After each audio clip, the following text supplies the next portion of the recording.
Chapter 9 rejection. Aditya ने अनु को टका सा जवाब दिया था, ये कहकर कि आरव घर पर है और वो सो रहा है। अनु भी अपना मतलब साधने में लगी हुई थी। उसने ये दिखाने की कोशिश की थी कि उसे आरव और आदित्य के परिवार वालों की बहुत चिंता है, और इसे दिखावे को आगे बढ़ाते हुए अनु ने अपनी आवाज में खुशी दिखाते हुए कहा, अच्छा, ये जानकर बहुत अच्छा लगा। चलो, बहुत लेट हो गया है आदित्य, तुम भी जाकर सो जाओ। आदित्य ने फिर उसे बेरुखी से जवाब दिया। उसने कहा, ओके, गुड नाइट। अनु ने प्यार से कहा और ये बोलकर फोन रख दिया। आदित्य ने फोन रखकर साइड में गाड़ी लगाई और एक सिगरेट जलाई, लेकिन अचानक से स्पीड से आती हुई एक गाड़ी उसके बिल्कुल पास से गुजरी। उसने खुद को संभाला और बड़बड़ाते हुए कहा, तो क्या हुआ अगर तान्या अचानक यूं गायब हो गई? उसे ढूंढना कोई मेरी रिस्पॉन्सिबिलिटी तो नहीं, बच्ची थोड़ी है, अपना घर खुद ढूंढ सकती है। आदित्य को वाकई में बहुत चिंता हो रही थी इस बात की कि आखिर तान्या चली कहाँ गई, वो कैसे इतनी गैर जिम्मेदार हो सकती है, और ऐसा हुआ क्या है। इन सारे सवालों में आदित्य कहीं उलझ कर रह गया था। सच कहूं तो आदित्य को बहुत फिक्र हो रही थी तान्या की।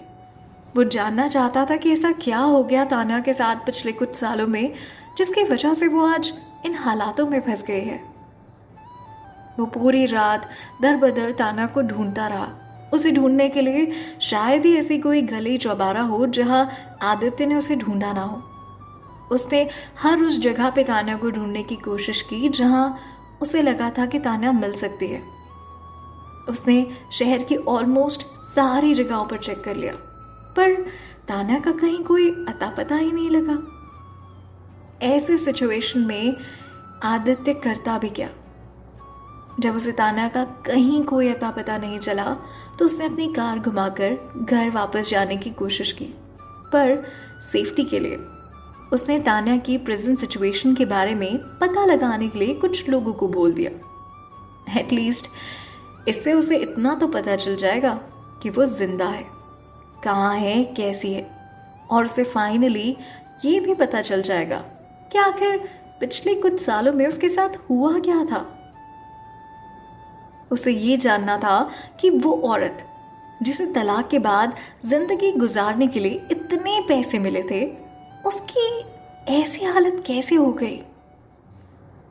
सुबह ही आदित्य को तान्या के पिछले 3 सालों की जिंदगी के बारे में पता चल गया, लोगों को जो काम पे लगा रखा था। और जब शहर में आदित्य ओबरॉय कोई काम देते हैं तो वो शहर काम में लग जाता है। आदित्य को तान्या के पिछले 3 सालों की जिंदगी का पता चल चुका था। डिवोर्स के बाद ही वो अपने चाचा के साथ रहने चली गई थी। फैमिली कनेक्शन की वजह से उसे पता चला कि उसके चाचा का एक बेटा था और वो तीनों एक दूसरे का ध्यान रखते थे। उनकी लाइफ में बहुत बुरा वक्त तब शुरू हुआ जब उन्हें पता चला कि उसके चाचा यानी कि राजेश आहूजा को एक किडनी की बीमारी है। ज्यादा पैसे कमाने के लिए तान्या को बहुत सारी जॉब करनी पड़ी। उसने अपने आप सारा टाइम एक मजदूर की तरह काम करने में निकाला, जैसे किसी घर में साफ सफाई या बर्तन धोना या किसी होटल में वेट्रेस का काम करना। हालांकि कमजोर और बहुत गरीब दिखने की वजह से हर जगह से उसे परेशान किया जाता और खुद से दूर रखा जाता था। इसलिए उसकी कोई भी जॉब 1 महीने से ज्यादा नहीं टिकी।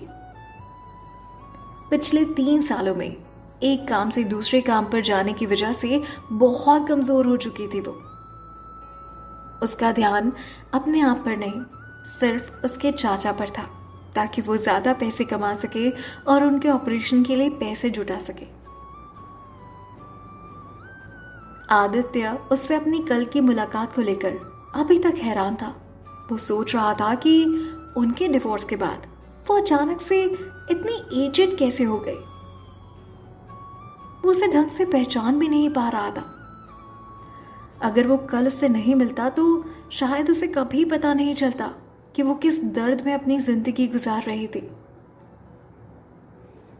पर एक बात तो थी जो उसे बार बार परेशान कर रही थी कि उससे डिवोर्स के बाद जो उसने इतने सारे पैसे दिए थे, तान्या को जब इतने सारे पैसे मिले थे, उसने उसका यूज क्यों नहीं किया? पैसे इतने पर्याप्त थे कि उसे चाचा का ऑपरेशन आराम से हो जाता, तान्या को एक ठीक ठाक जॉब भी मिल जाती, फिर तान्या ने क्यों उसका यूज नहीं किया? बुध जानता था कि तान्या पैसे ज्यादा खर्च नहीं करती थी, और अगर करती भी थी तो इतना सारा पैसा इतनी कम समय में कहाँ चला जाएगा यार? क्योंकि इतने सारे पैसे इतने कम समय में खर्च करना एक्चुअली इम्पॉसिबल था।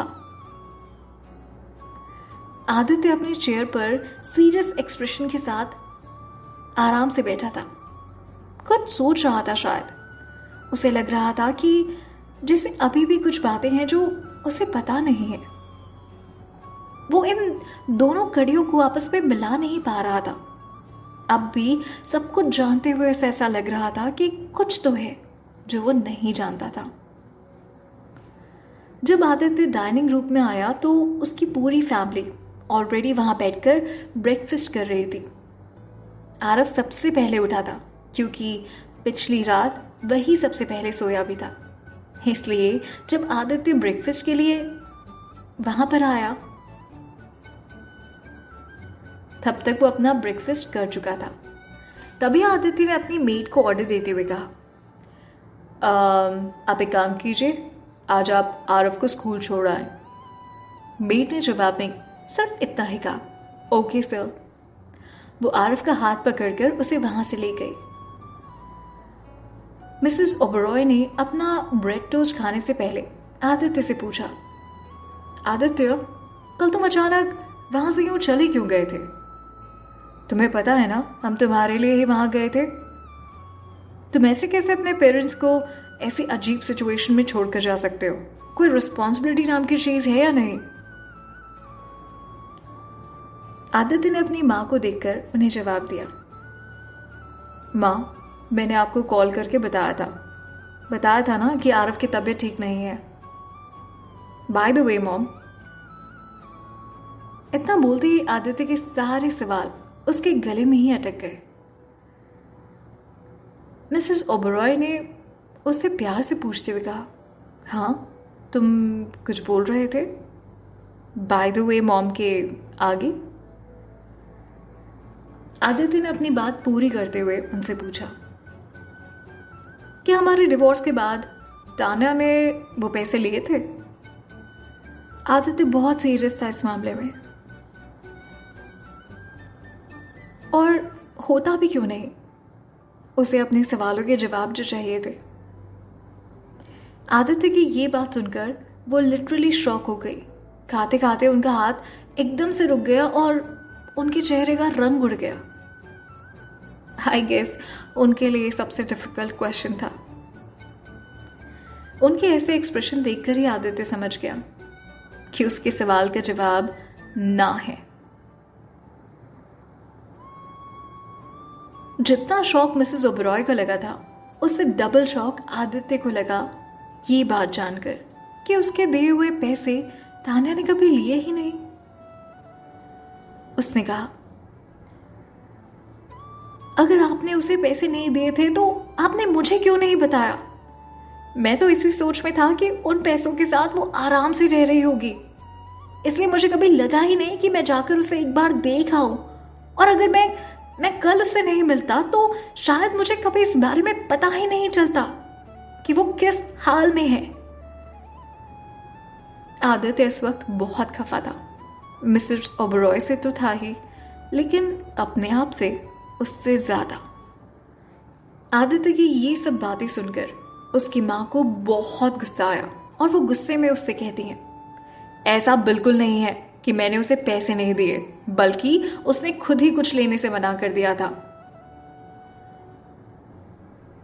आदित्य झुंझला कर कहता है, पर आप मुझे तो ये सब बता सकती थी ना, मुझे क्यों नहीं बताया? मिसेस ओबरॉय ने इस सवाल का जवाब दिया। उसने कहा, पर मैं तुम्हें ये सब क्यों बताती?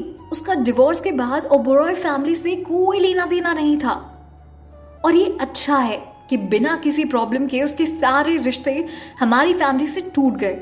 और मैं तो कहूंगी कि अगर उसे हमारी हेल्प नहीं चाहिए तो ठीक है, मत लेने दो। बहुत अकड़ है ना उस पे, तो रहने दो उसे उतनी अकड़ के साथ। तुम्हें क्यों फिक्र हो रही है?